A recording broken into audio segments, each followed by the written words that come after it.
मुझे 2 से 3 महीने हो चुके थे और मैंने कोई कंटेंट कंज़्यूम नहीं किया। कोई भी कंटेंट कंज़्यूम ना करना मतलब कि मैंने कुछ भी एनिमे नहीं देखी, कोई मूवी नहीं देखी, कोई वेब सीरीज़ नहीं देखी। इसके कुछ रीज़न्स भी थे, जैसे कि सबसे बड़ा तो यही था कि मेरे पास टाइम नहीं था। टाइम की कमी की वजह से मैं नहीं दे पाया टाइम कंटेंट को। पता नहीं कितना टाइम हो गया, 1.5 से 2 महीने हो चुके हैं, मैंने कोई भी कंटेंट कंज़्यूम नहीं किया, अच्छा वाला। लास्ट टाइम जो मैंने कंटेंट देखा था, जिसको मैं सच में अच्छा कहता हूँ, वो था वागुरी-सान वाला काज़ुरु हानाबारेंटोस काज़ुरो काज़ुरो नहीं, नहीं, नहीं, नहीं, नहीं, यहाँ पे मैं गलत हो रहा हूँ। काओरू काओरू हानाबारेंटोसाकू, हाँ, काओरू हानाबारेंटोसाकू की माँगा-मूँगा पढ़ी, वो तो ठीक है। उसके बाद एनीमे देखी, वो मैंने सारा का सारा सीज़न खत्म किया, उसके बाद मैंने हाँ, ये कंटेंट अच्छा था। बट उसके बाद कंज़्यूम क्यों नहीं कर पाया, उसके पीछे बहुत मेन और रीज़न्स हैं। सबसे मेन है कि टाइम की कमी होना। मुझको कम से कम सिर्फ़ 1 या 1.5 घंटा मिलता था और उसमें मैं क्या ही देख लेता। उसमें भी मैं सिर्फ़ यूट्यूब खोल के बैठ जाता और स्क्रॉलिंग करता रहता बस। और ये सारी चीज़ों के बाद भी मुझको कुछ नहीं अच्छा लगा था, बस कुछ नहीं। फिर आज और कल मैंने सोचा कि चलो यार मूवीज़ देखते हैं, है ना? कुछ शॉर्ट भी होगा और अच्छा भी होगा। तो मैंने to me every you have loved before पता नहीं, नाम बहुत मुश्किल है, तो इसको हम रेड और ब्लू कहेंगे, ठीक है? मैंने सबसे पहले ब्लू से शुरू किया और फिर रेड पे गया, क्योंकि मुझको पता लगा कि लोग कह रहे थे कि अगर तुम ब्लू से रेड तक जाओगे तो ये तुम्हारे लिए ज़्यादा सेट रहेगी, डिप्रेसिंग। और अगर रेड से ब्लू तो बिटर स्वीट एंडिंग होगी, तो मैं बिटर स्वीट एंडिंग नहीं चाहता था, मैं सिर्फ और सिर्फ डिप्रेशन चाहता था। और वही था, कल मैंने ब्लू वाली मूवी देखी और मैं सच में कह रहा हूँ, हाफ में आया मैं, ठीक है? मूवी के हाफ में आया और मैं सबसे पहले मैं रियलाइज़ किया, वेट अ मिनट, क्या मैं यहाँ पे एक अच्छा कंटेंट कंज़्यूम कर रहा हूँ? लास्ट टाइम मुझे याद है मैंने वो काज़ुरू हानाबारेंटोसाकू या फिर डीमन स्लेयर या फिर चेनसॉ मैन की मूवी ही देखी थी, उसके बाद कुछ नहीं देखा मैंने। वेब सीरीज़ भी देखी पर नहीं इतना हुआ, क्योंकि मैंने स्ट्रेंजर थिंग्स का सिर्फ और सिर्फ एक एपिसोड देखा था, वो अच्छा कंटेंट था, ठीक है? और मैंने कुछ नहीं देखा, टाइम की वजह से मैं उसको कंटिन्यू नहीं कर पाया।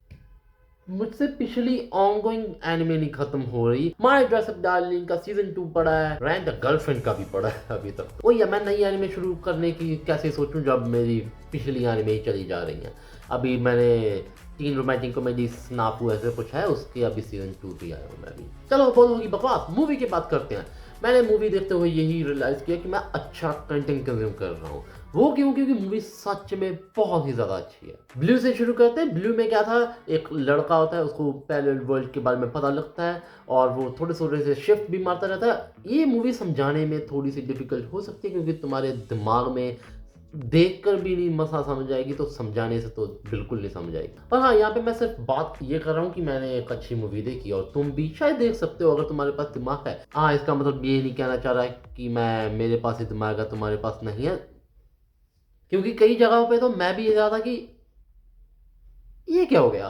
पर हाँ, अगर तुम दोनों की दोनों मूवीज़ देख लोगे, आई मीन जस्ट मैं कि 1-2 दिन या फिर हफ्ते में देख लोगे, तो तुमको सारी की सारी क्लैरिटी मिल जाएगी, तुम कंक्लूज़न पे पहुँच जाओगे। एनिमेशन बहुत अच्छी है क्योंकि ये मूवी है। दूसरे नंबर पे स्टोरी लाइन तो मैं तुम्हें कह ही नहीं सकता कुछ, बहुत ही ज़्यादा अच्छी है। लिटरली जो होता है ना कि अगर योर नेम की स्टोरी लाइन यहाँ पे है, तो इसकी स्टोरी लाइन जो है ना, दोनों मूवीज़ कंबाइंड, तो योर नेम से थोड़ी-सी ऊपर है। और तुम्हें पता है कि योर नेम की स्टोरी कितनी ऑसम है, तो इसकी तो और भी है। इसकी स्टोरी ऐसे नहीं है कि भाई बहुत ज़्यादा ट्विस्ट आ गई, ये मार दिया, वो मार दिया, नहीं। इसका सिंपली चलेगी, बट जो पैरेलल वर्ल्ड है, उसको किस तरीके से दिखाना और जो दूसरे वर्ल्ड को दूसरे वर्ल्ड से, दूसरे कैरेक्टर को इस वाले वर्ल्ड से कनेक्ट करना और उसको सारा को मिलवा कर दिखाना, वो बहुत ही ज़्यादा अच्छा है। क्योंकि देखो, ये मूवी सिर्फ ये नहीं है कि टीन रोमांस दिखाएँगे, नहीं। बचपन से लेके बुढ़ापे तक तुमको सारा का सारा उसका लाइफ़स्टाइल दिखाएँगे, सारा का सारा। ये मूवी बचपन से शुरू होगी बच्चे के और बुढ़ापे में खत्म होगी। स्टोरी लाइन ठीक है, समझ आ गया क्या कह रहा हूँ? तो ये स्टोरी जहाँ पे पहली मूवी तुम्हें थोड़ी-सी कन्फ्यूज़िंग लग सकती है, बट आई मीन ब्लू वाली। अब जब तुम सेकंड मूवी देखोगे, कोई भी देखो, चाहे ब्लू देखो चाहे रेड देखो, बट तुमको क्लैरिटी मिल जाएगी कि क्या हो रहा था। खास करके जो बंदे ब्लू से रेड जा रहे हैं, उनके लिए ये खास रहेगा कि रेड वाली देख लेना, उसके बिना तुमको क्लैरिटी कम मिलेगी। जो रेड से ब्लू जा रहे हैं, उसके लिए थोड़ा सा फिर भी ठीक रहेगा। बाकी वॉच ऑर्डर क्या है, देखो मैं तो तुमको कुछ भी रेकमेंड नहीं करूँगा, लिटरली मैं नहीं करूँगा, क्योंकि मेरे लिए सेम है, ठीक है, कोई कुछ नहीं।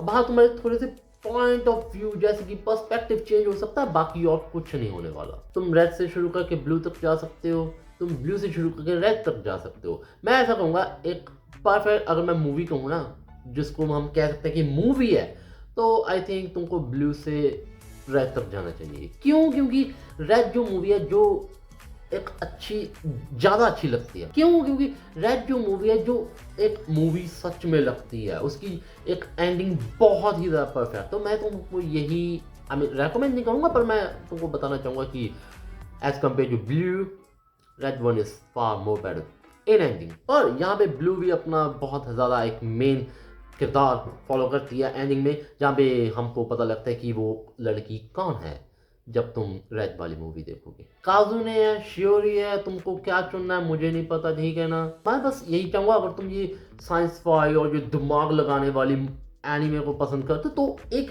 चांस देकर देखो, वर्थ है। दोनों मूवीज ही अच्छी हैं, पर अगर मैं तुमको कहूँ रेड वाली थोड़ी सी ज़्यादा मूवी लगती है as compare to blue one, क्योंकि ब्लू वन में थोड़ा सा कुछ और ही चल रहा होता है, पर रेड वन में इमोशंस हमको ज़्यादा दिखते हैं।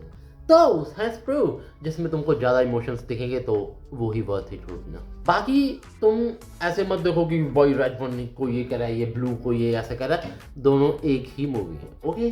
तुमको एक ऐसा समझो कि ये फर्स्ट पार्ट है, ये सेकंड पार्ट है, तुमको दोनों देखनी पड़ेगी। ये नहीं कि रेड वाली देख लोगे चलो भाई, तुमको ब्लू भी देखनी पड़ेगी, रेड भी देखनी पड़ेगी, तुमको रेड भी देखनी पड़ेगी और ब्लू भी देखनी पड़ेगी, ऐसा है। और दूसरी बात कि शेक चिंग, तुम्हारी आंखों में आंसू आए क्या? नहीं, नहीं आए। मेरी सिर्फ और सिर्फ एक ही एनिमे मूवी ने आंसू लाए हैं आज तक, और वो थी I want to eat your pancreas. पर इसका मतलब ये नहीं कि मेरा दिल पत्थर का, मैं फिर भी इमोशनल हो जाता हूँ, मैं अंडरस्टैंडिंग पीपल में आता हूँ। और वही था, काफ़ी टाइम बाद मैंने वीडियो डाली, क्योंकि थोड़े से ना कि मेरे लगे पड़े थे, इसलिए मैं नहीं बना सका वीडियो, और टाइम भी कम था, और मैं थोड़ा सा कहीं और मैं थोड़ा सा ध्यान दे रहा हूँ लव लाइफ में, इसलिए अब तुम थोड़ा सा मुझको कम देखोगे। पर हाँ, मैं ज़्यादा कंसिस्टेंट रहने की कोशिश करूँगा, क्योंकि घर भी चलाना है यार। नहीं, मजाक कर रहा था। नहीं नहीं, कुछ भी नहीं, नहीं नहीं, पैसा पैसा किसने कमाना है, पैसे के लिए कौन करता है, नहीं नहीं, कोई नहीं करता, ठीक है। मिलते हैं अगली किसी वीडियो में, और ठीक है, तुम भी वीडियो देखो, और मैं चलता हूँ, मुझसे बोला भी नहीं जा रहा। Bye bye.